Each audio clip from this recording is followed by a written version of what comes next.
have a sneaking suspicion that the old Rover 800 only held its head above water because it was made in Britain. Yes, I know it was designed jointly with Honda, but it had a British body, and the 2-litre models at least used British engines. It could therefore be considered a patriotic buy. If the old Rover 800 had been as good as the British sales figures would have us believe, then how come the French and the Germans, and the Americans, weren't forming orderly queues to buy one? Not to put too fine a point on it, they were staying away in droves.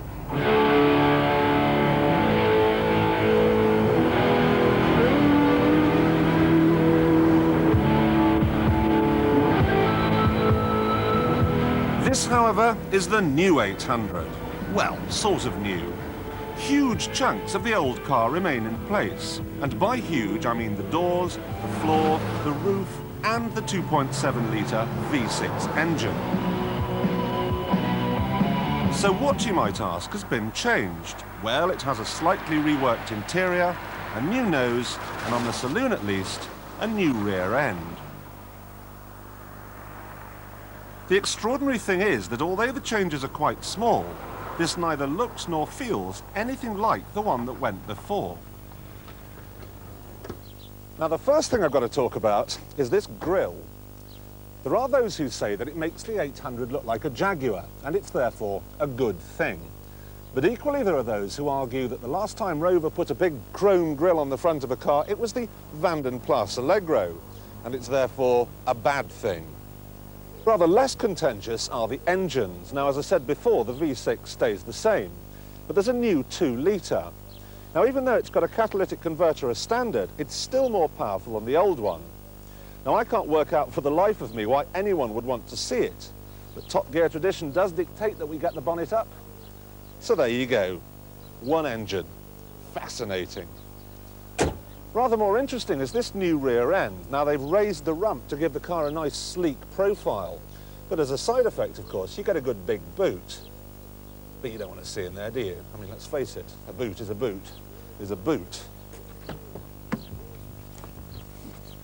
As far as the interior is concerned, it's a case of meet the new boss, same as the old boss.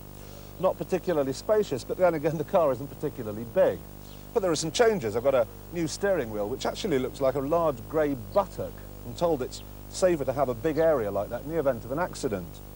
Better switches and more wood, so it's even more stylish than ever before.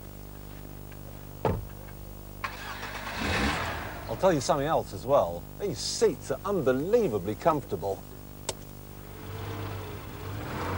Driving the new 800 shows that Rover really can mix it with the big boys when it comes to ride and handling.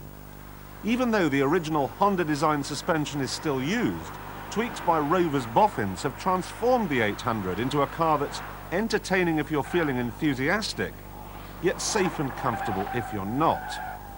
This, by the way, was filmed at the Bruntingthorpe test track, so don't for heaven's sake try it on your way to the shops.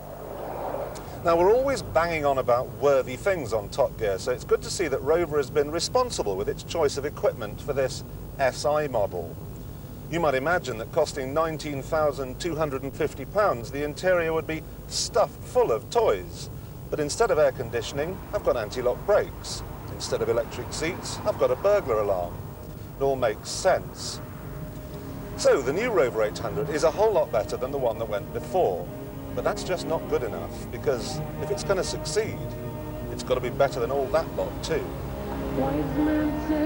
So how does it get on? Well, it doesn't feel quite as solid as an Audi or a Saab, and it isn't quite as well made as a Mercedes, but then again, what is? In addition, it doesn't offer quite the same perceived value as a Vauxhall or a Ford, and nor does it have the charm or the brio or the sheer good looks of an Alfa Romeo 164. However, like the BMW, the Rover is a fine all-rounder, not brilliant in one area, but very good in all of them. There's a dark of the dark. Here I am. The trouble is that it doesn't tickle your erogenous zones. It isn't what you'd call exciting. But if the truth be told, none of these cars are, except one.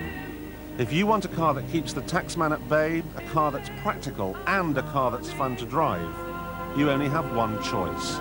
the Alfa Romeo 164 Twin Spark.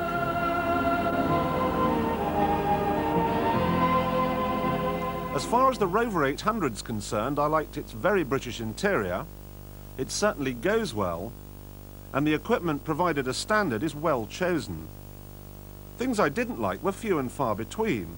There's that dubious grille. It's not a very big car, and, well, that's about it.